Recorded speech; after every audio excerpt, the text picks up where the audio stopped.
चित्रा जौहरी फिर से एक बार आपके सामने हाजिर हो गई हूँ अपना नया वीडियो लेकर। आज है मेरी स्टोरी का नाम love story, sad love story. स्टोरियाँ तो बहुत होती हैं लेकिन ये कुछ सैड है, कुछ हैप्पी नहीं है। बात कुछ इस टाइप से है। हेलो फ्रेंड्स, मेरा नाम है पल्लवी, यहाँ से मैं शुरू करती हूँ।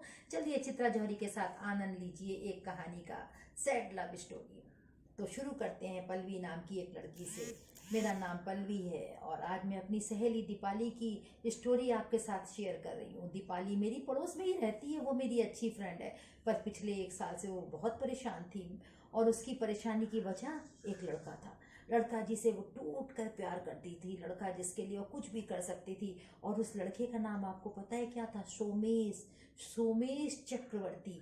आइए आपको शुरू से बताती हूँ। सोमेश और दीपाली कोचिंग में साथ ही पढ़ते थे। सोमेश उसके बैच का सबसे हैंडसम लड़का माना जाता था। लड़कियां उसके लिए दीवानी रहती थी। पर दीपाली ने कभी इस और ध्यान नहीं दिया। वो बस अपने काम से काम रखती थी, काम में पड़ी रहती थी। लेकिन एक दिन दीपाली शॉक्ड रह गई। उसने देखा कि सोमेश की नजरें लगातार उस पर टिकी हुई है।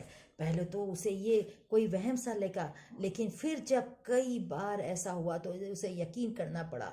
शुरू शुरू में उसे यह सब अजीब सा लगा, लेकिन फिर धीरे धीरे उसे अच्छा लगने लगा। उस दिन से दीपाली की जिंदगी ही बदल गई।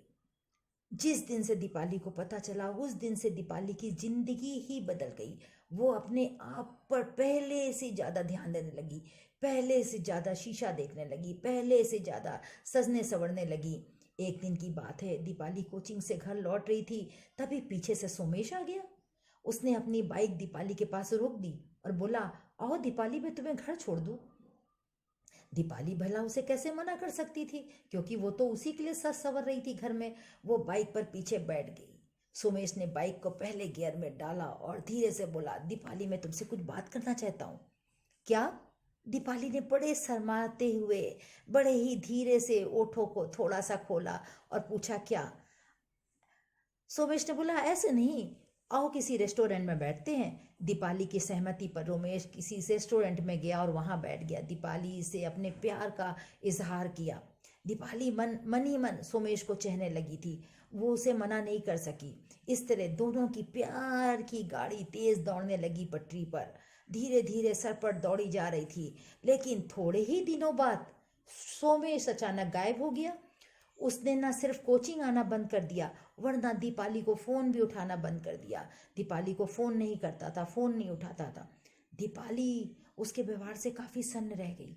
उसने सोमेश को सैकड़ों व्हाट्सएप किए, 50 कॉल की, पर ना तो सोमेश वापस लौटा और ना ही उसने व्हाट्सएप या कॉल का जवाब दिया।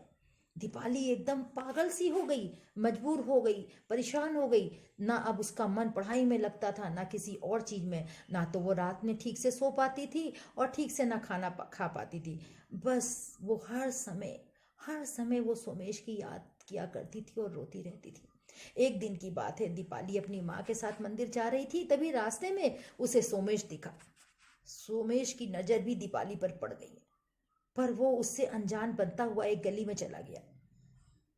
पर वो सोमेश ने दीपाली को देखा और अनजान पड़ता हुआ एक गली में घुस गया, गली में चला गया। दीपाली का मन हुआ कि वो भाग कर जाए और सोमेश को पकड़ कर झकझोर दे, पर माँ की वजह से वो जब्त कर गई। मन में ये बात रख ली। पूजा से लौटने के बाद दीपाली ने शाम को मोबाइल रिचार्ज करने के बहाने उस गली में जा पहुंची जिस गली में सोमेश गया था। शाम को फिर से वो बेचारी उसी गली में गई और उसने सोचा शायद कहीं सोमेश दिखाई दे जाए, और उस गली में जाके फिर से वो सोमेश जिसमें गया था वहां उसको खोजने गई। संयोग से सोमेश सामने से आता हुआ मिल गया। आप दीपाली की किस्मत देखिए कि जिस गली में सोमेश गया था उसी गली में चांस की बात है कि सोमेश सामने से आता हुआ दीपाली को दिख गया। वो दीपाली को देखकर दंग रह गया। वो उसे लेकर एक दोस्त के मकान में चला गया और माफी मांगने लगा। दीपाली ने उसकी बातों पर यकीन कर लिया और इस तरह दीपाली की जिंदगी में फिर से बाहर आ गई। और दीपाली उससे बोलने लगी कि तुम क्यों मुझे छोड़कर गए थे, क्यों नहीं तुमने व्हाट्सएप पर मेरा कॉल अटेंड किया, क्यों तुमने मुझे व्हाट्सएप पर ब्लॉक किया। इसके लिए जो है उसने काफ़ी माफ़ी मांगी सोमेश ने, और सोमेश ने कहा मुझसे गलती हो गई है। इस तरह की तो दोस्तों, इस तरह की सैड लव स्टोरी तो आजकल एक फैशन बन गया है और आजकल ये फैशन बहुत ही ज़्यादा चलता है।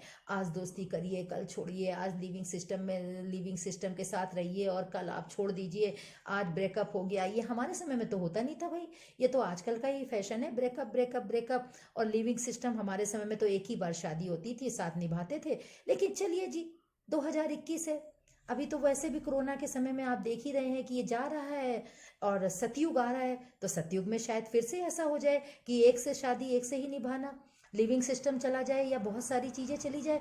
तो इसी के साथ मैं चित्रा जौहरी आपको ये सैड लव स्टोरी सुनाती हूँ। लेकिन इसका एंड जरा अच्छा हो गया कि गली में उसको फिर से मिल गया सोमेश, और सोमेश के मिलने के बाद वो फिर से सोमेश के पास साथ रहने लगी, जबकि उसका व्हाट्सएप भी ब्लॉक हो गया था, उसको फ़ोन भी वो नहीं उठाता था। लेकिन ऐसी चीज़ें चलती रहती हैं और पहले से चल रही हैं और चलती रहेंगी आने वाले समय में भी, कि ब्रेकअप भी चलेगा, साथ रहना भी चलेगा, सब कुछ चलेगा भाई। ये नया फैशन है, नए लोग हैं, नए बच्चे हैं। इसी के साथ मैं चित्रा जौहरी, धन्यवाद, थैंक यू।